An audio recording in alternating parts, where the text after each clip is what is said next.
Hey there, boys and girls, and welcome to episode 51 of Sonic Boom TV. I'm actually recording this before episode 50 because for episode 50 I've got some things that I need to pull out to get together before I do that episode.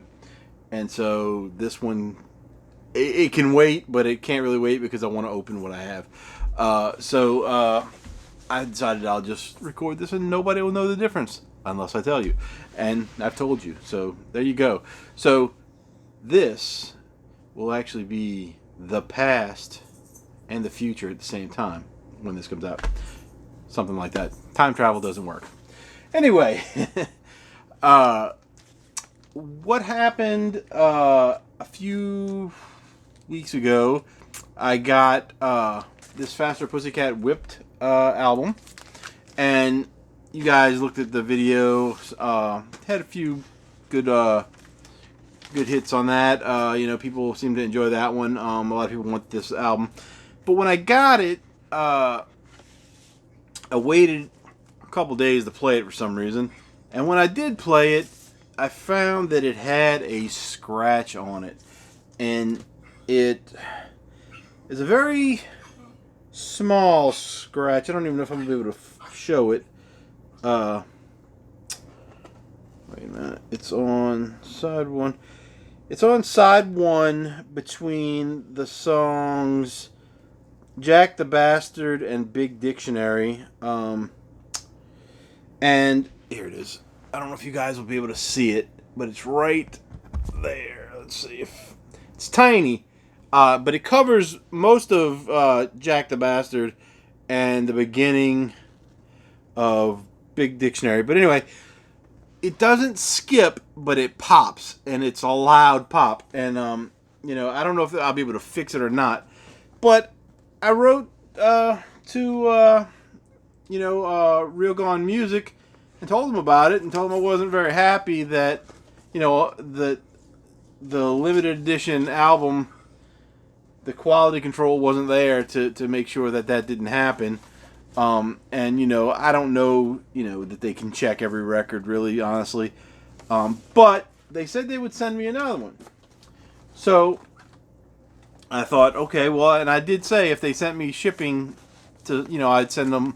If they sent me a label, I would send the other one back. Well, today I got this box in the mail. I've already opened it. So there's no sticker in it or anything, so they're not expecting me to send it back. But they sent me just the inner sleeve, which is torn up. It's split on both sides, I believe. Yeah, not the bottom, but both sides are split. It's kind of banged up.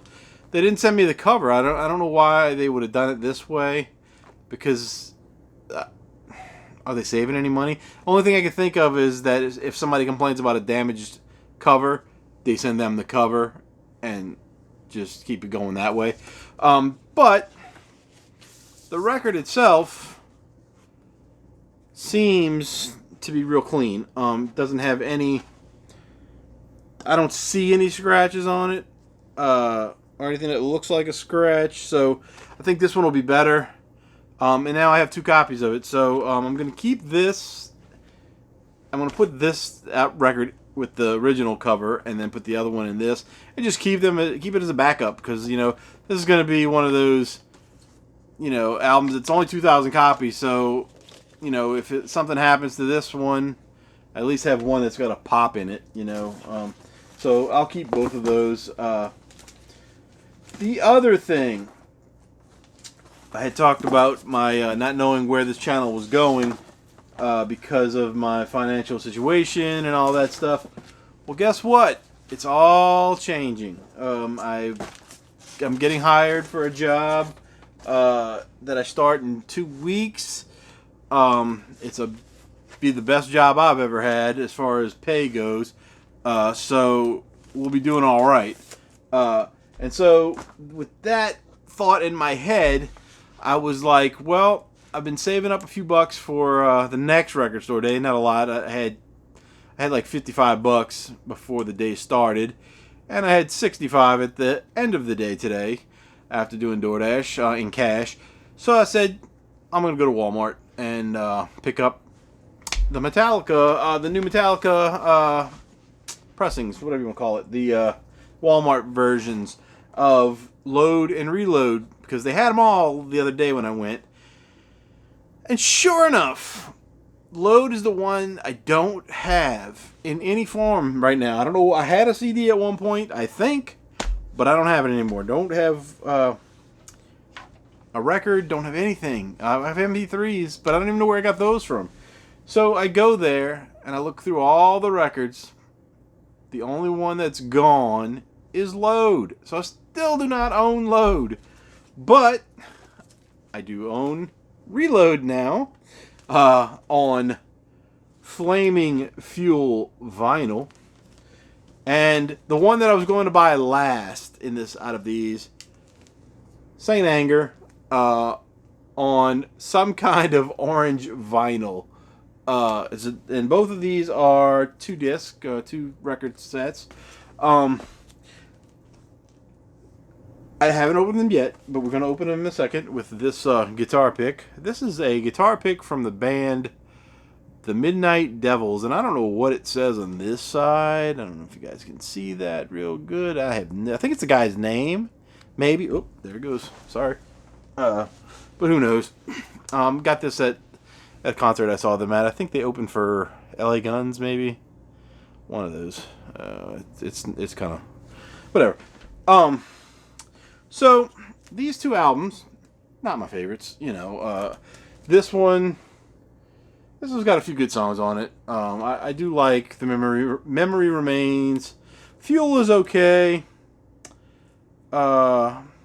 Unforgiven 2. Well, did we need it? I don't know. And then that's all I can remember off of this. I don't know the rest of the songs. I don't even remember any. And then Saint Anger. I have not listened to this honestly since it came out. Pretty much, I bought the CD, the day it came out, thinking it was going to be good because I had seen that video for. Maybe it was, I don't know. It might have been Saint Anger or it might have been Frantic. Whatever the one they were in the jail with the prisoners and stuff. That one, whatever that was, and I thought it was okay. And I went out and got that, and I just never could. I mean, it's just like everybody else. Everybody hates this album, makes fun of it. I don't know that it needs to be made fun of, but it just never did it for me. But I wanted to have it to complete the collection of record, on record. So I have all the Walmart versions now, except for the Black Album, which I purposely didn't buy because I already had a regular edition, and the vinyl was black. The only difference on the Walmart version was it was like a translucent maybe or whatever black with kind of cloudiness to it. I don't know. And I was like, I don't want to buy it. I may get it if I see it again, but it's the only one that I didn't buy for the first round. So this one, now all I need is Load and the I don't know what it's called, guys. I can't remember. The one that has 3. I don't know. I mentioned it in the last video. Whatever the one it is, with like the rarities and stuff like that. That one. I don't know what it's called at the moment. It's just slipping my mind, guys. But anyway, so I have Death Magnetic. I got that the other day in the last video you saw. Or second to last, since this is going to be a future video. So anyway, let's open these up. I can tell you on Load and Reload, what the first thing I don't like. I know they changed their sound, and that's a big turn off for most people. But the Metallica logo is one of the most iconic logos in music. Not just heavy metal. Everybody knows that Metallica logo. That like people that are into music should from the 80s till now, I guess. Maybe the kids don't know, but their regular logo it's iconic. I mean, it's the only word I have for it. And they changed it to this, which is a I don't know. It's like they were playing on it with the slanted A and the slanted M a little bit, but that was as far as they went. They were like, nah, we're not gonna keep our thing. We're gonna do this whole new thing. You know how that works. But it's got a little gatefold with some photos. All the photos are pretty fuzzy. Nothing too clear. Kind of like this one of Jason Newsted. That one's okay too. That's, I can't tell who that is. That is James Hetfield, and that one's kind of blurry too. Now I look at it straight on. But you know that, and then the back cover. You know, more blurry stuff. That's what they were going for in this. Now these, let's see what we got here. This has the vinyl. Got some inserts too. The other one didn't have. Death Magnetic's the only one that doesn't have inserts. So it's sort of this orangey yellow kind of thing going on. It's kind of nice. Looks better on the screen than it does in real life.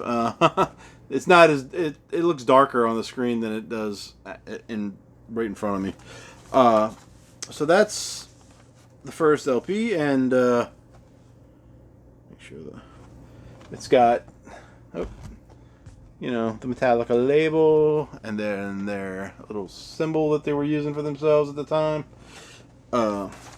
Then there is a insert that has some lyrics, not complete lyrics, on both sides, and it's just more photos.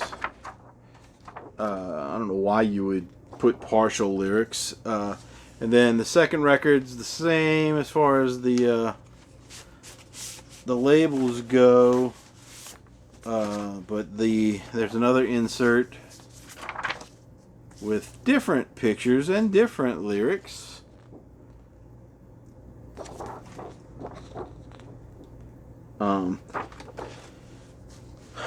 Or different partial. Some of the songs look like they might have all the lyrics.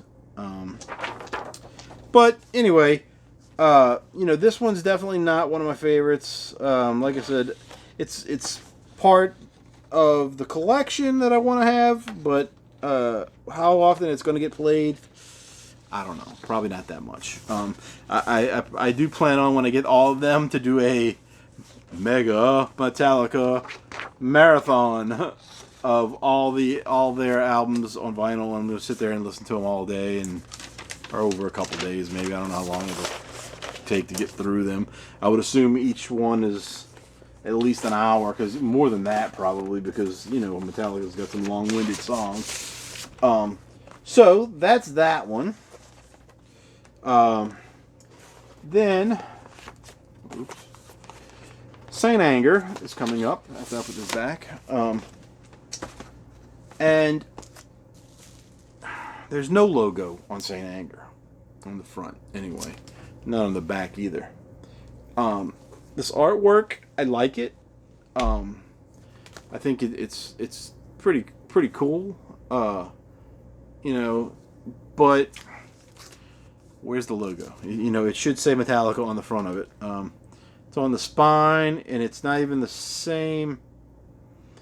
It's not even the same as the one on Load and Reload. It's a different one. I don't know if you guys get that glare off of it, but maybe we could see it after I open it. So we'll open it up. Okay.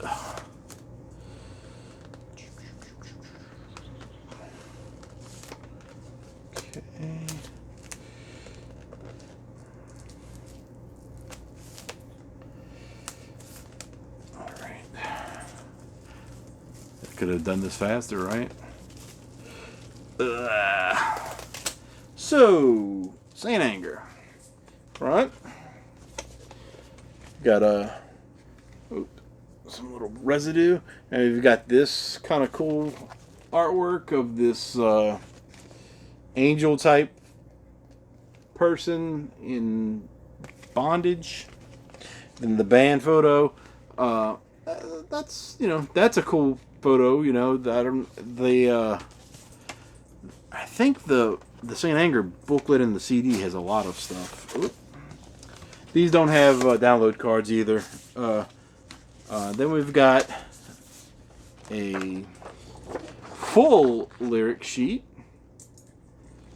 and some more artwork and photo. See, these I think were on the inside of the booklet, so probably as individual sheets. And then the vinyl is it's a kind of neat looking orange here. If I can get it up here, really kind of cool. It's like it's transparent but it's kind of a deep orange. What they call it? Some kind of orange vinyl.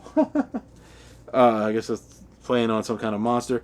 The labels have the little fist and the Metallica logo, which is not even. It's completely different than the other one, and it's not even the same one that's on the spine.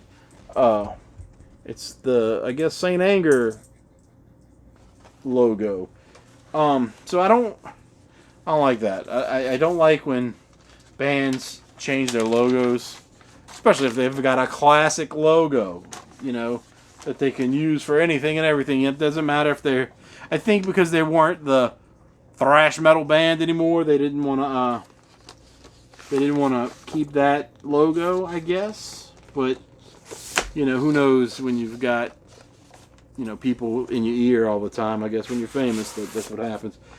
There are no other inserts with the second disc, so we're just going to leave it. These came in paper sleeves. I believe the other ones were polyline. These are smooth on the inside, though. The inside of this is not the same as the outside. The outside is more it's a matte kind of finish, but this on the inside is like a glossier style. So maybe the inside of these are more protective, and people just aren't realizing it. They're not plastic for sure, like a lot of the newer albums are doing, but it is definitely maybe a safer thing. Anyway, the tracks on this that. Frantic and Saint Anger, I know for sure, like I remember, and that's about it. Like all the rest of the songs, I just don't know, and I'm not too familiar with this, like like the rest of their albums, because like I said, I didn't really like it, and it wasn't because of the snare drum thing either. That everybody likes to point out. It was just that I wasn't into it, and it just wasn't working for me because it was so much different than the Metallica I loved, than everybody else loved, and it just wasn't working for me. And I don't talk bad about it, to people, like every time somebody brings something up about a snare drum or whatever, they come up with the Saint Anger memes and all that other crap. I don't do all that. I just but I'm gonna give it a try again. It's gonna be like I've never listened to it before. I'm gonna give it that kind of attention and see what happens. Maybe I'll like it better than I did before. It will not be my top Metallica album for sure, but maybe it'll be one that I think a little better of now after all this time. Because this came out in 2003, so it's been almost 20 years since that came out. We'll see what happens when we try it again. And that is it for this episode. I'll be filming the one you've already seen before this, probably. Episode 50 over this weekend, I believe. Hopefully. Today is Friday, so hopefully by Sunday I have that other stuff taken care of. Found the parts that I need to put together to talk about things. Because it's going to be a episode that involves things you already know about because you've seen it already. So anyway, that's enough of this. This has been going on too long. Thank you guys for watching, subscribe, and all that other stuff that people do. Tell your friends, share it, whatever you got to do. That's it. Thanks. Bye-bye.